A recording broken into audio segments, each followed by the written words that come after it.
আমি না তোরে ভালোবাসি। হঠাৎ করে তুমি আমার টেক্সটের ঠিকঠাক রিপ্লাই করতেছো না, কল দিলে তো কখনো কল ধরনি, তাই ভাবলাম তোমার সাথে আমি এসে একটু দেখা করি। এই ছেলে কে? ফ্রেন্ড? মানে কি তুমি কথা বলতে পারো না? ওই আমাকে তো আগে কখনো বলো নাই। তুই যে কথা বলতে পারিস না এটাও জানে না? আমার সাথে তুমি যখনই কলে কথা বলতে চাইতা আমি বলতাম আমি কথা বলতে পারবো না। আচ্ছা ইসোকে, দেখো মানুষের তো কত ধরনের অভাব থাকে, কারো হাত থাকে না, কারো পা থাকে না, আবার কারো ঘর বাড়ি থাকে না। তোমার তো সবকিছুই ঠিক আছে, আর এটা কোনো কমতি না। তুমি দেখতেও মাশাআল্লাহ অনেক সুন্দর। আমি তোমাকে আগেও যতটুকু ভালোবেসেছিলাম এখনো ঠিক ততটুকুই ভালোবাসি। আচ্ছা শোনো না, কালকে তোমার ক্লাস শেষ করে চলো না আমরা কোথাও ঘুরতে যাই। এই ব্রো, ওকে একটু বুঝাই বলো না। কালকে ক্লাস শেষে ও বলতেছে সবাই মিলে একটু ঘুরতে যাওয়ার কথা, যাবি?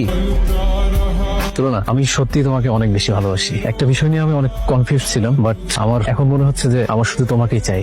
Will you marry me? এই ব্রো একটু আসো না, আমি ওকে বিয়ে করতে চাই। ব্রো একটু বুঝাও না। ফাইজলামি করতে আসছো এখানে? 2 দিন ধরে প্রেম করতে না করতে বিয়ের প্রস্তাব দিতেছো? একটা সুন্দরী মেয়ে দেখছো আর চলে আসছো কাহিনী করতে? ব্রো কি হয়েছে তোমার? তুমি এরকম করতেছো কেন? কি হয়েছে মানে কি? তোমার মতো ছেলে পেলে আমি চিনি না?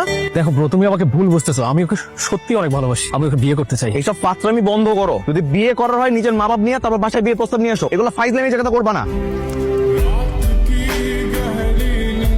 মাশাআল্লাহ, মেয়েটা তো অনেক সুন্দর, অনেক লক্ষ্মী। সত্যি আমার মেয়েটা খুবই লক্ষ্মী মা। আমার মেয়ে বলে বলছি না, ছোটবেলা থেকে ও খুব ঠান্ডা আর রাগ অভিমান একদমই নেই। আর যদি রাগ করে মা তুমি বুঝতেই পারবে না আমার মেয়ে রাগ করেছে। আসলে ছোটবেলা থেকে অনেক আদর যত্ন ভালোবাসা দিয়ে আমার মেয়েটাকে বড় করেছি মা। তুমি কি বিয়ের পরে পড়াশোনা করতে চাও নাকি ঘর সংসার নিয়েই থাকবা? কেন? এটা কোথায় লেখা আছে যে বিয়ের পর পড়াশোনা করা যাবে না? আপনারা কি এখনো ব্যাকডেটের আমলে পড়ে আছেন যে একটা মেয়ের বিয়ে হয়ে গেলে পড়াশোনা বন্ধ হয়ে যাবে? রান্না বান্না জানো কিছু নাকি আদরে দুলাই হয়ে বড় হয়েছে? কেন রান্না বান্না পারতে হবে কেন? আপনারা কি বিয়ের পর এই বাড়ি থেকে কাজের মেয়ে নিয়ে যাবেন যে বাড়ির সব রান্না বান্না জানতে হবে, নাকি বাড়ির সব কাজ করতে হবে? কোনটা? সামান্য কিছু টাকা হইলে একটা ভালো রাঁধুনি পাওয়া যায় যে কিনা সারা মাস বাসায় রান্না করে দিয়ে যায়। তাহলে আবার ওরে কেন জিজ্ঞাসা করতেছেন রান্না পারে কিনা? আচ্ছা তুমি কে? সব কথার উত্তর তুমি দিচ্ছ। তুমি কি হও তুলনা? ভাই হও? পাগল নাকি আপনি? আমাকে দেখে কোন দিক থেকে আপনার ভাই মনে হইতেছে? একটু বুঝে শুনে কথা বলেন। এসব একদম চুপ, বেয়াদব কোথাকার। আসলে কিছু মনে করো না, ওরা ছোটবেলা থেকে একসাথে বড় হয়েছে, খুব ভালো বন্ধু ওরা। হুট করে মেয়েটার বিয়ের কথা চলছে তো তাই একটু উল্টাপাল্টা কথা বলছি।